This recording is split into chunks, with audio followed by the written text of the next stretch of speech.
Hi everyone, my name is Akshaya Ramakrishnan and I'm a freshman at Case Western Reserve University pursuing a BA in Nutritional Biochemistry and Metabolism, and I'm one of the student ambassadors for the Polygence Research Academy. Polygence is a selective online research academy that has been founded by Stanford, MIT, and Harvard researchers. And today, to kick off our very first interview series, I'll be interviewing Alexia Platt, a high school sophomore that did a Polygence project on historical fashion design with her amazing mentor, Katerina. So, hi, Alexia. It's great to have you on our very first episode. Thank you. It's great to be here. Yeah, awesome. Okay. So I'm going to get started on the first question. So it'd be great if you can kind of introduce your project briefly and tell us what steps you had to take to successfully complete your project. And it would be great if you can also go into why you specifically chose to focus your project on fashion design. Yeah. So ever since I was pretty young, I'd say about the age of 10, I started paying more attention to shows and movies, Mhm. um, especially the way they felt and what made them feel that way. So a big key for this was Agatha Christie movies, and I loved how the costumes really played into the characters, the scene. They made the whole show, it really placed you into the show. There was no distractions from the outside world, and I really enjoyed that. So, since 2015 or so, I'd sort of had this underlying interest in uh, filmmaking, costume, fashion, that sort of thing. In 2018, I decided, okay, I'm going to be a fashion designer. That was my goal. And I drew some sketches, and I struggled to find an edge. Very often, when you talk about fashion, you try to find your edge in fashion. You want a message, you want something to say in your work. And I struggled to find that, but I kept going, and I kept that interest there because I was interested in it. That's what you do. So then I started thinking more about historical fashion and what it meant and how it could contribute to costume design and all the little workings behind a film, that sort of thing. So I got more into that. I started sketching those. Um, and then the opportunity to go to Polygence sort of arose for me, and I was excited because I'd never had anything like that before. Something that I could say, yes, I'd like to focus on costume design, and then that would just happen. So my mentor, she was really great. She took my scrambled idea of wanting to be a fashion designer and wanting to learn about costumes and turned it into this wonderful project where we went over how to sketch costumes. We went over how to research costumes. We went over social, political dilemmas in costume and how they can play into your designs. And I think that was when I realized that historical fashion was where I was meant to be. Um, Although I will forever love fashion design, I think it is a cool topic, and I do love keeping up with what designers are doing. Um, I definitely focus myself more on historical fashion. In terms of my project, I compiled um, sketches from the very beginning, my disproportional, uh, funny looking sketches of Victorian gowns, all the way up to my more proportional looking, detail based sketches later on. Yeah. Yeah, it's awesome. Wow, you just like answered all my questions in one amazing answer. Actually, like I love Agatha Christie. Like I read a lot of her books, and it's so cool that you're also interested in that. So that's awesome. So you kind of mentioned how you got into historical fashion. Is there a specific time period that you focused on when doing this project with your mentor? Yeah, so I was a baby when it came to this sort of stuff. I had no idea what was going on. So I had a vague idea that the Victorian period was a period of drama in costume, the dark colors. When you think Victorian, I tend to think Charles Dickens and A Christmas Carol, and then you see the Muppets movie or even like the CGI animation version, and you relate it with this dark, like gloomy alleyways, snow, dark colored plaids, that sort of thing, big dresses. And I decided from that baby root of knowledge that that was where I wanted to land. I wanted to land somewhere in the Victorian period. After, I'm pretty sure, the one Google search, I came up with two specific time periods, the 1860s and the 1890s. And they both have different silhouettes, which is why I was interested in learning about both. Mhm. Um, yeah. Awesome. So I know you kind of touched on this, but how did your mentor help you attain those specific goals that you had in mind for the project? Like, what specific resources did she provide you with, and how did she help you come up with that end product? Yeah, I was spoiled with resources. I'm so pleased. I still use some of them today. Actually, I use all of them today. Nice. Um, we didn't have a good clue what our project was in the first three sessions. And then Mhm. after that, we started to compile the idea of sketches. We wanted to submit sketches. Um, at first, we were going to do some sort of sewing related project, but I wasn't very good at sewing at the time, so that would have been kind of risky. So, in terms of sketching, she wanted to find out what I wanted to sketch. So she just gave me the whole internet and she said, find two pictures. Find a picture of an 1860s fashion plate or just a drawing from the time that exhibits the fashion, and an 1860s men's fashion plate. And I said, got it. I can do this. And she said, no, I want three sketches of each. I want the front of the ladies, the front of the men, the side of the ladies, the side of the men, the back of the ladies, and the back of the men. And I said, that's fine. I can do this. I know how to draw someone. So off I went that week. That was my task for the week. And I was drawing these ladies, and I didn't know a lot about proportions at all. So I sort of traced. I had my computer screen on and I just enlarged it and I traced it because that's all I knew what to do. So when it came to the sides and the backs, I did very interestingly shaped ladies and men and that sort of thing.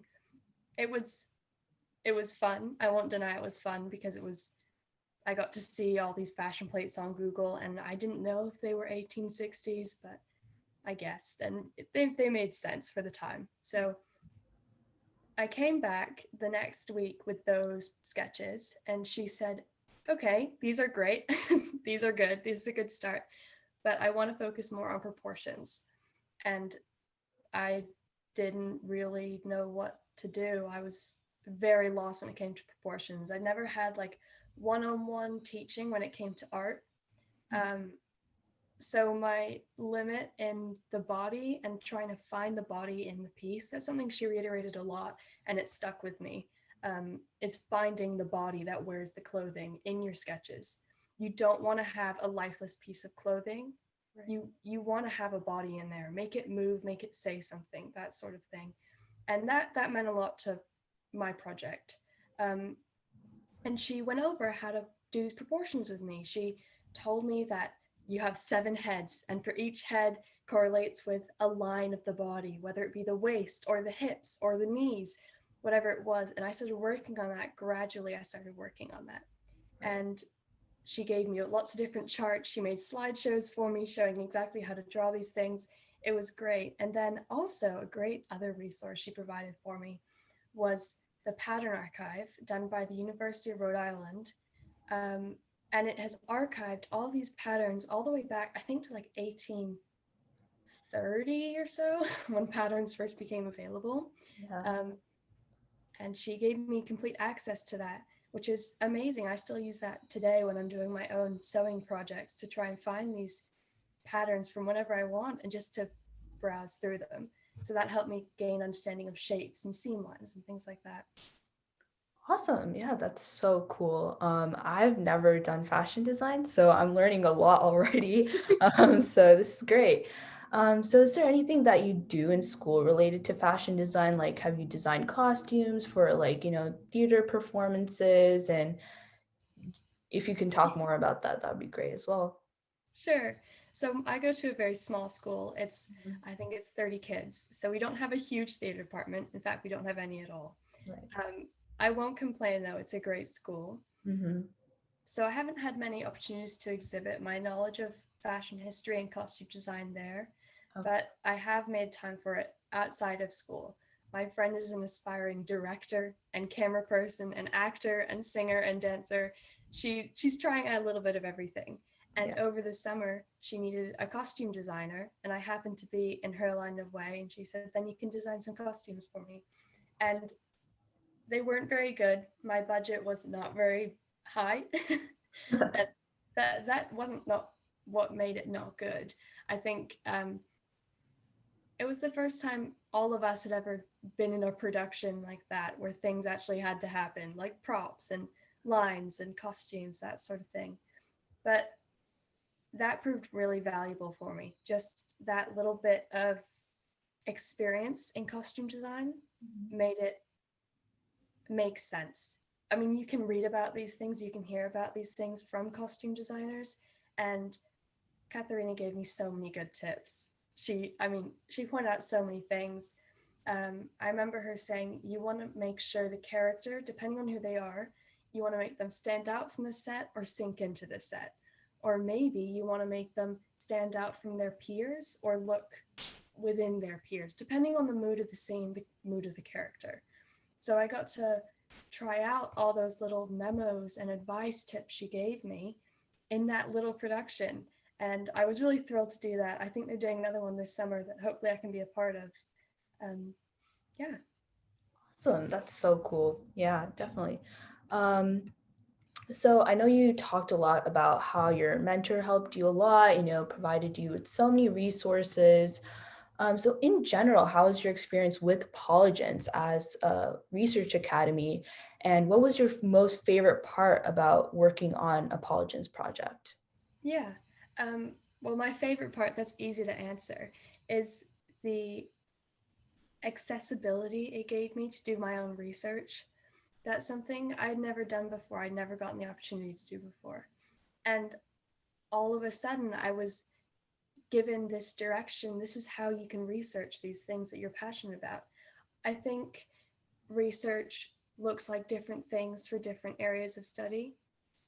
For historical costume design, it could be taking apart a historical dress and patterning off it, or it could be rebuilding a historical dress with historic practices. It could look like that for some.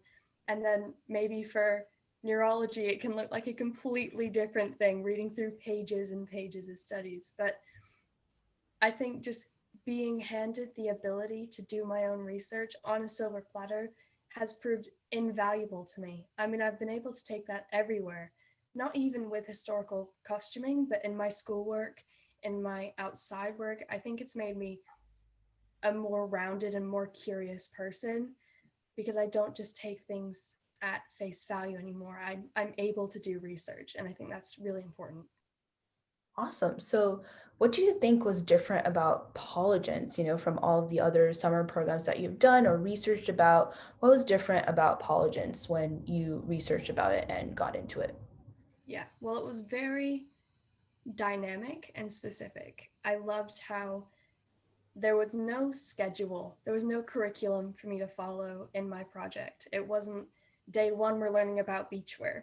It was whatever I wanted to learn. On the first day, I told her things I was excited to learn, and she said, okay, we can do that. Let's do that. Halfway through, our mindset changed and we went a completely different way. And I'm so happy we were able to carry that off um, and play that off in such a way that I made the most out of the 10 or so sessions that I had. So it was it was wonderful for me. Yeah. Awesome. Yeah. Like I've seen so many students do projects on just history or just fashion, but it's so cool how you kind of researched on the intersection of these two topics. And when I was reading your project description, that's what I found the most interesting about your project, which was really cool. So how do you plan to apply that knowledge into your future research endeavors? Do you want to research about a different historical time period? And do you have like a future career in mind that you might apply this knowledge into? Yeah. Um, well, historical costuming, you can go many different ways with it.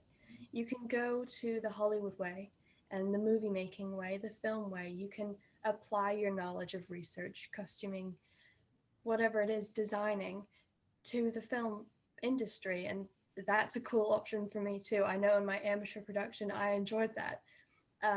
You can also go the research route. You can devote your life to researching these fashions, which is also interesting to me because I love researching these things. And even if there aren't, um, I guess, enough opportunities, which is completely untrue, if there aren't enough opportunities for the average historical costumer, then there are opportunities in costuming and there are opportunities in history. So I think having a crossroads has allowed me to go both of those separate ways at separate times. I'm interested in history. I have a deep rooted love for history. I love everything about it and anything about it. Um, so I would be perfectly happy with spending my life researching a certain time period or a certain person from a time period, even what that dress meant to that person in a time period. There are so many places I can go with this. Mhm. Um, and I'm most taken to the research route and the education route. Yeah. Awesome. So how do you plan on developing this passion of yours with history and fashion, leading up to your research and teaching career? Is there anything that you have in mind to do in like the next 10 years or so? Yeah. So the next 10 years for me, I don't have a very clear path, but I have been spending a lot more time doing my own projects. And I've taken inspiration from Polygence and from people on the internet. Just, I mean, YouTube is a great source, but people on the internet have inspired me to do my own projects and make things happen for myself. So I have been researching historical time periods, historical clothing, um, and then recreating them the way they would have created them, which is really fun to do. It takes ages, but it's really fun to do. I made a Tudor kirtle a couple months ago, which is a foundation garment for what the Tudors would have worn underneath their dresses. Or in some cases, if you weren't as wealthy as Queen Elizabeth, you would wear it just as a plain dress. Um, and that was interesting to do and do it all by hand and use those special stitches that they would have used. And now I'm making a Victorian ensemble with combinations and chemises and corsets and things like that. And it's so exciting to be able to have that hands-on experience. So for the next 10 years, I have a feeling it's going to be a lot of making it myself and hands-on type things, really get an idea for how they did it, why they did it, and who did it, really. I want to dive into the people aspect too. So yeah, the next 10 years are lots of sewing, lots of hand sewing, but also not only that, but branching out into more historical outlooks, I guess. It's like I enjoy watching this one show from when I was really young called Horrible Histories, and it's produced in England. Mhm. And I love that show. It's discontinued now, and it is for younger audiences, but I love it so much. It will stick with me. Um, and I mean, I've probably rewatched all of it 4 times at this point. It's one of those tried and true shows. So I'd love to go into that sort of thing and try and get an opportunity working for someone who does that sort of thing. Getting work experience in this area is something that is really important to me in the next 10 years, not just my own personal hands-on research, but also getting that job experience that I can take Mhm. into further life. Awesome. Yeah. Sounds like a plan. I mean, nothing has to be set in stone now. And it's like really great that you already have like so much in mind to kind of develop, that passion of yours. So I had a quick question, like kind of taking a step back from this question. I know you talked about Agatha Christie. So are there any other like playwriters that you hope to take inspiration from in the future? Because I've watched a lot of Shakespeare movies and I've read the books in high school. So I think the Yeah. fashion in like the movies are really cool as well. So is there any other playwriters that you hope to personally take inspiration from? Yeah, so obviously Agatha Christie, love her. Right. And also Shakespeare, which you just mentioned, which is so cool. I got a book a couple months ago um, called Costumes at the Globe, I think it is. And it just goes into so much detail about the people that work behind the stage and make the costumes for the actors. And that was so fun. That was a good read. So definitely, because those costumes, those are amazing. I mean, the intricacies, those aren't just top and trouser. Those are layers. Those are layers and layers of fabric there. So definitely Shakespeare. I enjoy really any historical mystery, I guess, or intense like action, which you don't find very often in historical Yeah. things like that. But things like Sherlock Holmes, I think are just fun. I love that, and I also love the time period there. Um, I think I think those are the two I can pull off the top of my head, like the Christine Shakespeare. But there are so many other ones that I've definitely seen and just been wanting to work there. Yeah. Awesome. Yeah. So it was great learning more about your project and your passions in history and fashion. One of the key takeaways, at least for me, was that, you don't have to focus on a specific subject when you're doing a project. It's always good to come in with an open mind, and you can, combine any of your passions into a single project. So going off of that, what is one piece of advice that you would give to future Polygence students? Yeah. I would probably say, as you said, be open minded to what your mentor has to say. I came in as a baby in the whole thing. I didn't know what was going on, so I didn't have a clear idea. And when Katerina said do these sketches for me, I said okay, okay, I'll do them because I didn't have any clue what else to do. So definitely be open minded to what your mentor has to say and absorb everything and anything that you can. Ask questions. Don't let the session go to waste. Make sure that every question you had coming into that session is answered. And that was really crucial for me. Maybe explore different paths that you weren't really expecting to take, but maybe that'll lead somewhere. Like, I wasn't interested in costume design really. I was mostly interested in just learning about fashion design in terms of adding historical elements to fashion design. But once I started hearing about behind the scenes costume design, that made it more interesting. So absorb and be open minded. Awesome. Thank you so much, Alexia. I think this was a great start to our interview series. And I'm so glad that I got to interview you and learn more about your project. I think it's so fascinating. And I wish you the best of luck for your future endeavors in history and fashion. Thank you. Thank you so much.